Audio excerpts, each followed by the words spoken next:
비전, 성경의 비전을 성취한 구약의 인물들을 간략하게 추려서 몇 분을 소개하고 있습니다. 오늘 엘리야와 비전과 기대의 개념을 좀 설명하고 이 단원을 마치고, 그 다음에 이제 큰 단원이죠.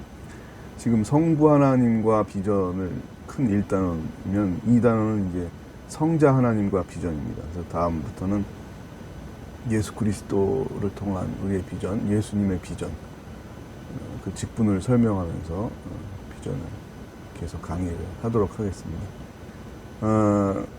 그 유튜브가 구글 자회사인 건 혹시 아시나요? 네, 구글 세계적인 기업이죠. 구글의 회장한테 저한테 연락이 왔어요. 왜 연락했냐 그랬더니 이제 이메일이 왔는데, 유튜브 역사상 30개, 제가 동영상을 30개를 올렸어요.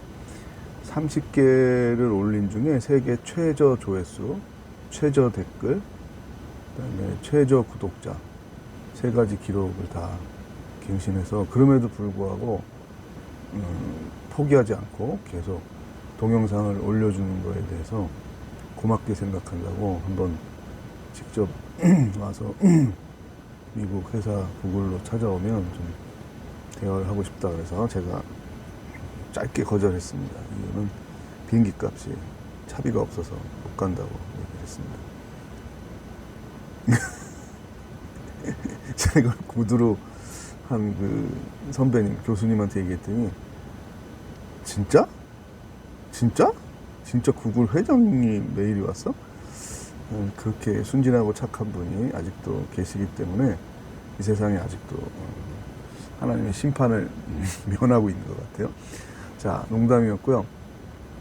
자, 엘리야 하면 7,000명이 떠오르고요. 제가 제일 처음 쓴 책이 성인동화 황금알을 낳은 개인데, 집에서 기르던 개가 제가 군목 훈련 갔을 때 죽어서 영천에 있는 삼사관학교, 거기서 훈련을 받았는데, 거기서 아내가 이제 면회 와서 임관할 때쯤 돼서 죽음을 알려서, 이순신 장군이 이제 사기 때문에 이제 죽음을 알리지 말라 그랬던 것처럼, 제가 탈영하거나 거기서 절망할까봐 그 제가 기르던 개의 죽음을 알리지 않고 있다가 임관 직전에 얘기를 했어요. 하여튼 뭐 그래서 제가 책을 쓰게 됐는데, 7,000명을 주제로 한 성인 동화책이에요.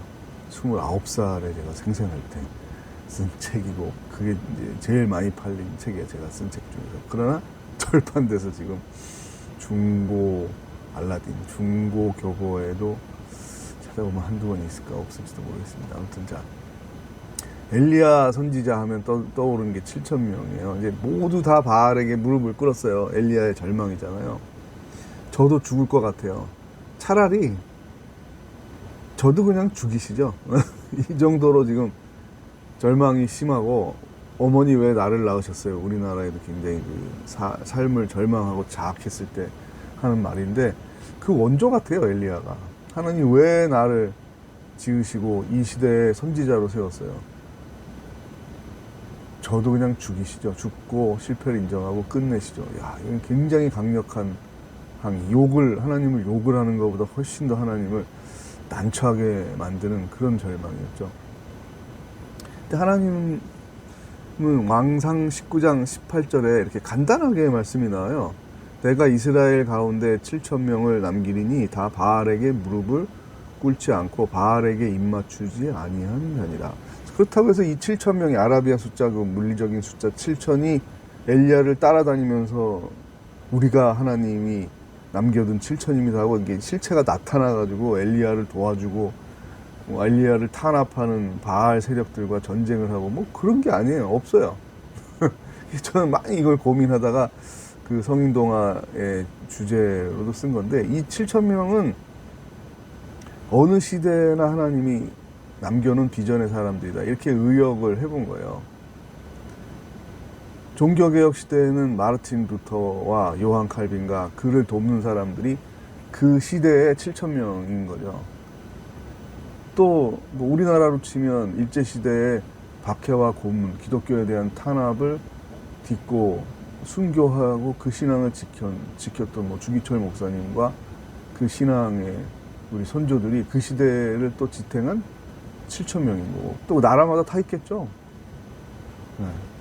미국은 뭐 조나단 에드워즈를 비롯한 또 그 시대에 7천 명이 있었을 것이고, 그렇죠. 그래서 우리 눈에는 다 안 보이지만 우리는 쉽게 절망하고, 쉽게 우리 말하잖아요. 한국 교회는 썩었어, 한국 교회는 희망이 없어, 끝났어, 세계 교회는 끝났어 라고 속단할 수 있지만, 하나님은 비전의 사람들을 부단히 찾고 계시고 남겨두고 또 후원하신다는 거예요. 문제는 뭐겠습니까? 우리가 그 7천 명의 비전의 사람이 되는가, 그 사람들로 하나님께 영광을 돌리고 충성을 하며 살고 있는가, 그 질문이 중요한 거지. 내가 속해 있는 한국교회 전체, 우리 교단 전체, 지금 살아가고 있는 시대의 인류 전체에 대한 판단은 하나님의 몫이지 내가 할 수 있는 게 아니야. 해봐야 소용도 없는 거고요. 내가 뭐 한국교회 망해야 된다고 말하면 하나님이 망하게 하고, 살려야 된다 그러면 살리고 그러나요? 그게 내 주권인가요? 아닌 거죠.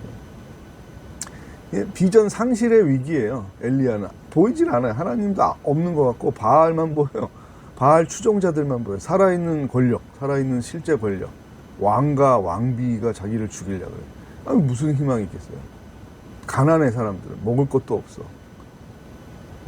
어렸을 때 그 슬픈 얘기인데 동화로 그 재밌게 기억을 했는지, 과부 집에 들어가가지고 기름도 떨어지고 뭐 떡 만들 것 떨어졌는데 엘리야가 자꾸 만들어주고, 그냥 그런 것만 재밌어가지고 어렸을 때 이게 되게 재밌는 얘기다라고 생각을 했는데, 사실은 슬픈 얘기죠. 그렇게 먹을 게 없고, 그 여인이 하는 말이 뭐야? 이거 하루 한 끼분 남았는데 이거 먹고 다 같이 죽읍시다. 이 정도로 가난했다는 것을 보여주는 거죠. 우리는 재밌게 기억을 하지만. 그런 절망의 시대에 엘리야가 비전의 사람이었다는 겁니다. 그러니까 이렇게 이해하면 또 좋을 것 같아요. 6,999명을 하나님은 항상 준비해 놓으면 그 7천을 채우는 거는 누구예요? 그 나라 걱정, 교회 걱정, 이 나라에 정의가 없어. 그 걱정을 하는 사람, 그 자신이 한 명이 결단하면 7천 명이 채워지는 거죠. 그런 의미로 저는 엘리야를 지금 다시 비전으로 해석을 한 겁니다. 그러면 하나님이 승리의 그림, 이건 질 것 같은데 여러분, 마르틴 루터 시대에 종교개혁이 성공할 거라고 생각하는 사람이 누가 있겠습니까? 아니, 더 옛날로 가면 사도 바울 시대에 이 기독교가 살아남아서 세계 최대의 종교가 된다. 전 세계 5대양 6대주의 각 나라의 언어로 번역되지 않은 곳이 없게 성경이 펼쳐진다. 이거를 누가 알겠어요? 모르는 거예요. 하나님의 역사한 거죠. 그래서 제가 비전과 기대라는 부록을 마지막 그 7번 항에다가 넣었는데, 그건 뭐냐면 헨리 나우엔 책을 읽다가 제가 힌트를 얻은 거예요. 사람들이 많이 염려하잖아요. 걱정하잖아요. 근심하잖아요. 이게 하나님 나라의 적이라는 거예요. 그래서 그가 이렇게 정의를 했습니다. 헨리 나우엔이 염려한다는 것은 아직 내 앞에 오지 않은 시간과 공간에 잔뜩 나쁜 것을 채워놓는 행위다 라고 말하고 있어요. 그러면서 염려함으로 우리 누가 키를 한 자나 더 할 수 있느냐, 공중나는 새도 들의 백합화도 하나님이 다 돌보시지 않느냐, 하나님 나라와 그의 의를 구하라, 그 말씀이 이렇게 나오는 거잖아요. 이 하나님 나라를 방해하는 게 바로 군사도 아니고 악당들도 아니고 신자들의, 신앙인들의 염려라는 거예요. 신앙인들의 염려. 그래서 제가 기대라는 찬양을 이제 많이 부르고 있었는데, 그래서 바꾼 거예요. 내 앞에 아직 오지 않은 시간과 장소를 잔뜩 좋은 거로 채워놓는 거. 그 이유는 나의 잠재적인 능력 때문이 아니라 하나님의 지혜, 하나님의 사랑, 하나님의 선하심을 믿고 하나님께서 채워주실 것을 믿고 오늘 하나님의 말씀대로 순종하는 거예요. 나만 의를 지키면 뭐해? 나만 정의로우면 뭐해? 라고 절망할 수 있을 때, 그래도 나만이라도 정의를 지키자, 나만이라도 신앙의 순전함을 지키자 라고 하는 그 기대의 사람이 비전의 사람이고, 하나님이 미래에 보여주시는 그림을, 비전을 볼 수 있을 것이다.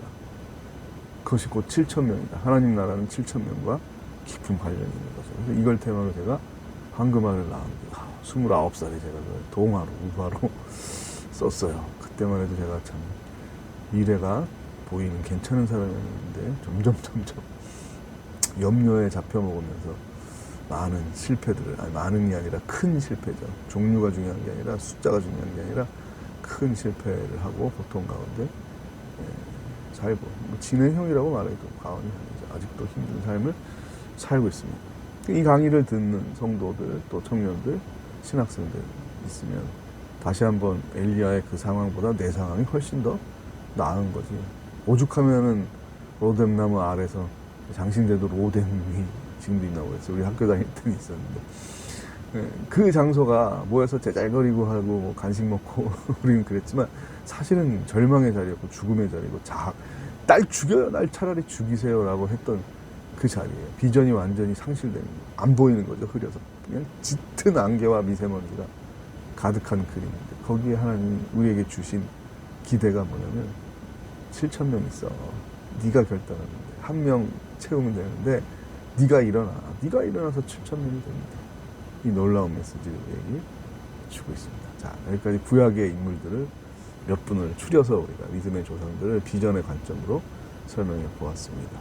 잘 지금까지 듣고 따라와 주신 분들 감사를 드리고, 이제 두 번째 큰 단원 성자 하나님의 비전, 예수님의 비전에 대해서 이제 강의를 최저 조회수 세계 기록에도 굴하지 않고 끝까지 한번 강의를 해보겠습니다. 저와의 싸움인 것 같아요.